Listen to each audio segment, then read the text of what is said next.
What is up, YouTube? Welcome back to my channel. It's your boy D Dyson. Wrestlemania 41 recap. I would say just starting, night one is better than night two. The top 5 matches that I like, and it's like no particular order. I could have put them in order, but I just choose not to. Number 1 was Rhea Ripley, Bianca Belair, and I also forgot her last name. But I liked that match. That match was highly entertaining. I felt like also was really not needed. Like, she was not needed. It could have been a true Bianca Belair versus Rhea Ripley, and they would have tore the house down. But nevertheless, I see Aso as the agile. She was short. She was like, she can get things done basically that the others can't. So that's why I'm like, okay, makes sense. That looks good. But that was a really good, entertaining match. Number 2 was Jacob Fatu versus LA Knight.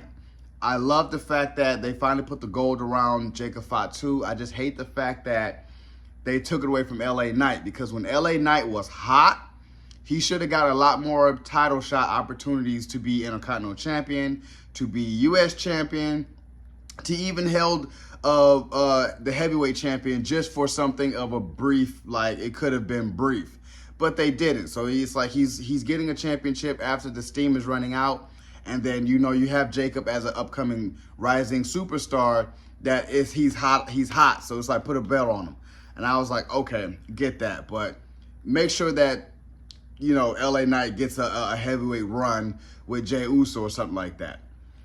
Number 3 was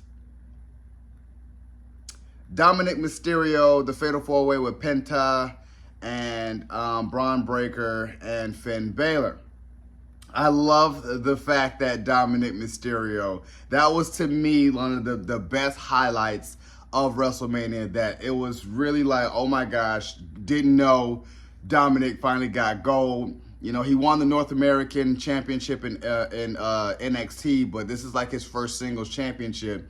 And who better to carry it out than Dirty Dom? I loved it. I love every bit of it. And you've seen that he is so over when he ran back into the ring and the crowd just lit up because it's Dirty Dom. The little weasel, but he got it. You know what I'm saying? So I think he'll do very, very well. And I feel like that'll be a setup between Dominic Mysterio and Penta, and then with the announcement of AAA or AAA coming in, that's going to build a lot of pot for an Intercontinental Champion. There will be a real Intercontinental Champion in the mix, and then you'll have also Braun Breaker in there as well.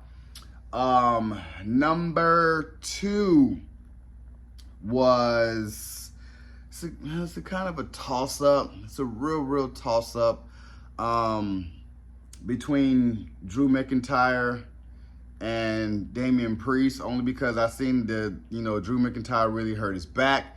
It was that and between Charlotte Flair and Tiffany, and I really liked that match. I feel like Tiffany could have she's really up and coming to be one of those WWE divas, like where it's like, okay, yeah, you have a lot to put in the game.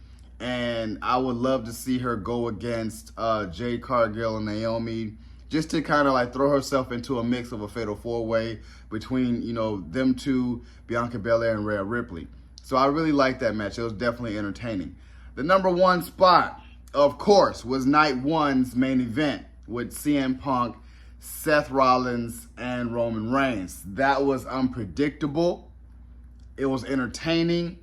They were finding all ways to be like, this could be it? And they're just kicking out of everything. And then Paul Heyman gets into the mix, and I'm just like, oh my gosh.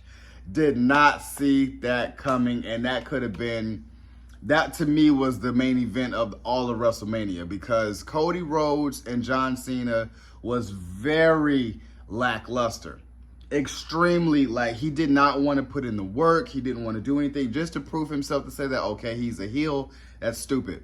It was truly stupid, in my opinion, that, what he said afterwards was, I'm here to ruin wrestling. So it's like he doesn't really want to put in the work. He doesn't want to do anything. It's just, I didn't like it. I'm like, dude, you look old. You look pale as hell. You know what I'm saying? Cody Rhodes got a tan. You don't got a tan. You just kind of like whatever. The jorts is not fitting you anymore. So I'm just kind of like, dude, hang it up. You know? And I'm like, it was very, very lackluster in a lot of ways. But nevertheless, to see that him getting the all-time world championship reign, beating Ric Flair 16 time, for John Cena to become 17 time, I'm like, you're going to lose it at Backlash. If not, you're going to just set the title down and be like, I'm done, I'm good. You know, like, I did what I wanted to do. So it was very lackluster in a lot of ways. For Stone Cold wrecking the barricade, and you know, I was kind of like, that was also a highlight as well. And even with Triple H's Hall of Fame, which was very heartfelt, and the fact that he has to let China in, and he knows that, so hopefully they work on that for next year. As far as other matches, sad to say it was lackluster. I feel like John Hendry versus Randy Orton, they could have found another legend to go against Randy Orton just for the sake of nostalgia. Just to, you know what I'm saying, like, could have been Jeff Hardy. It could have been anybody other than John Henry. But I guess, you know, I feel like, you know, Randy Orton's out there having fun. But I feel like it's a terrible utilization of his in-ring work because he is getting older and he's going to be done. So overall, I give WrestleMania 41, day 1 and day 2, a 7 out of 10. Just for the fact that night 1 was way better than night 2. I want to see what they're going to have in store for WrestleMania 42 in New Orleans. So, you guys enjoyed my recap review of WrestleMania 41. Subscribe to my channel. Post a comment down below. Like the video with your boy, D. Dyson. Peace.